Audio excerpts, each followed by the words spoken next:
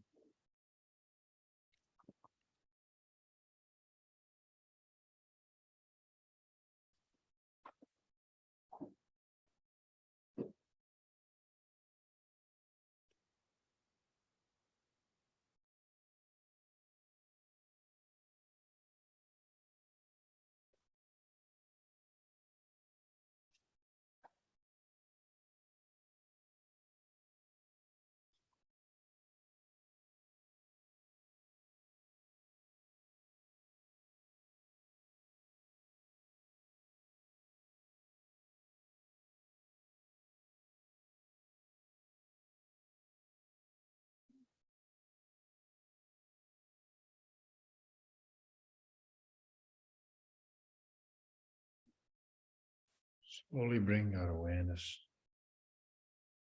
back to the breath.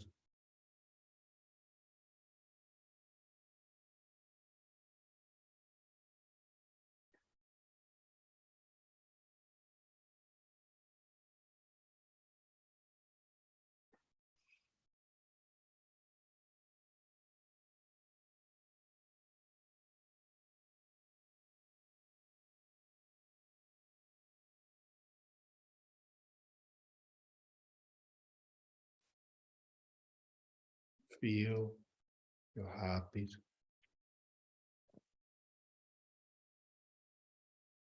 Feel the pulses in your body, your ankles, your neck, your wrists.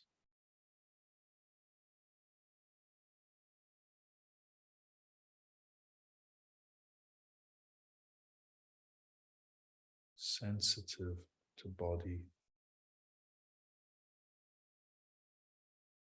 sensitive body awareness.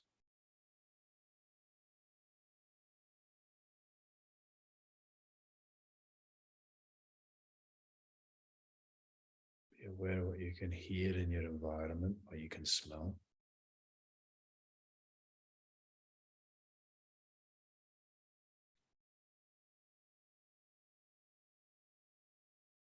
As we come back to form, keeping our awareness on the silence, stillness, and spaciousness within and around the form of the body, of our being, of thoughts, movement.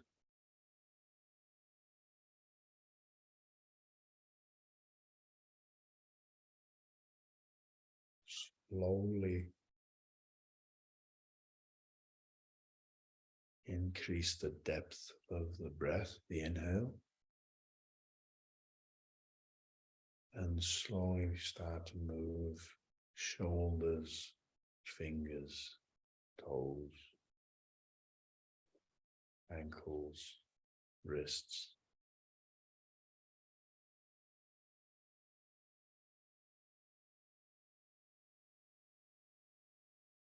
And when you feel comfortable to open your eyes, slowly open your eyes into a half gaze. And with that gate open, it's one of the gates, is what we see. With that gate half open,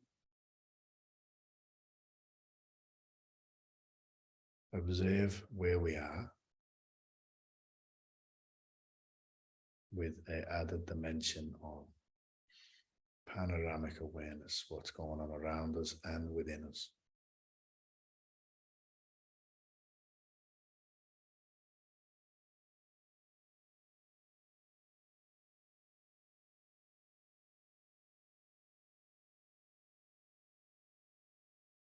We're inside,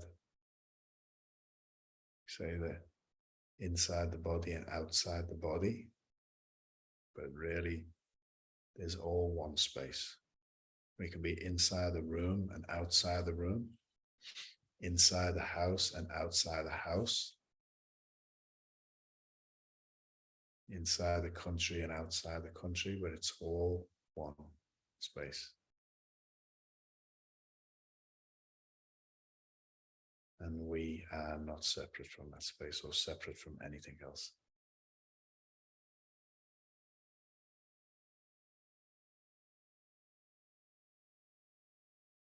I don't expect there to be many questions from this space. If there is, that's totally fine. But if anyone feels comfortable or feels that what they experienced it can benefit others and they want to share it, please feel free to. If not, that's totally fine too.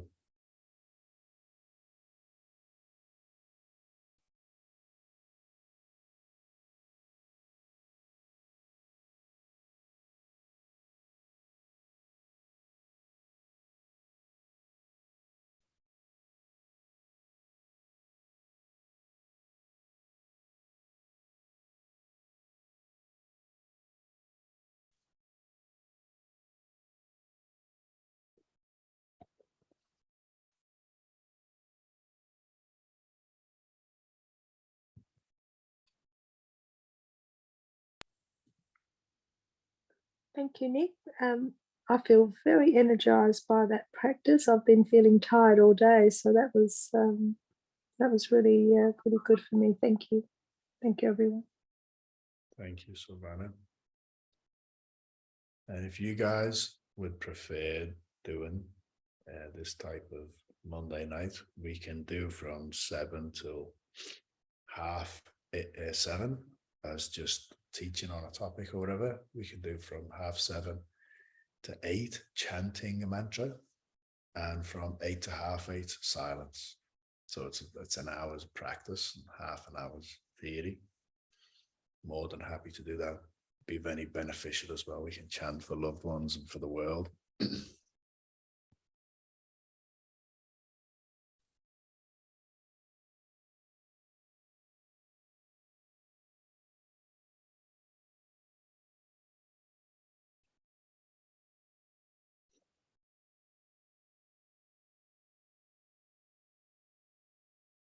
If there's nothing to share, which is beautiful,